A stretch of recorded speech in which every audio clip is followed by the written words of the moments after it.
Welcome to Blizzard Fire. We hope this video helps fire up your solution. In this video, I will explain how to study math in less time. First, focus on truly understanding the underlying concepts rather than just memorizing formulas. When you grasp the why, the how becomes much clearer. Next, actively engage with the material by solving problems on your own. Don't just watch or read, do the work.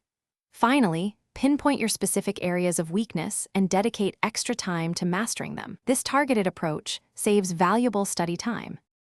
To make your study sessions more effective, always work through example problems step by step, ensuring you understand each part of the solution. A powerful technique is to explain concepts aloud, as if you are teaching someone else. This reveals gaps in your knowledge. Additionally, create and use flashcards for key definitions, theorems, and formulas. This active recall method significantly boosts retention and speeds up your learning process.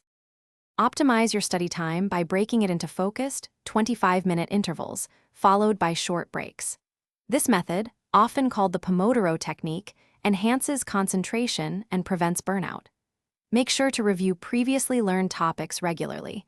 Consistent reinforcement prevents forgetting and builds a strong foundation.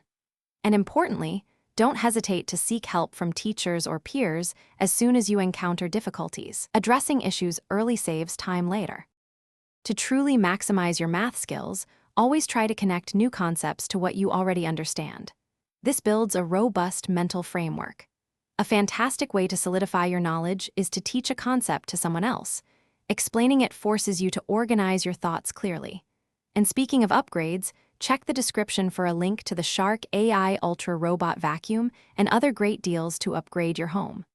Remember, consistent, smart effort is key to mastering math efficiently. Thanks for watching. If you found this helpful, don't forget to like and subscribe.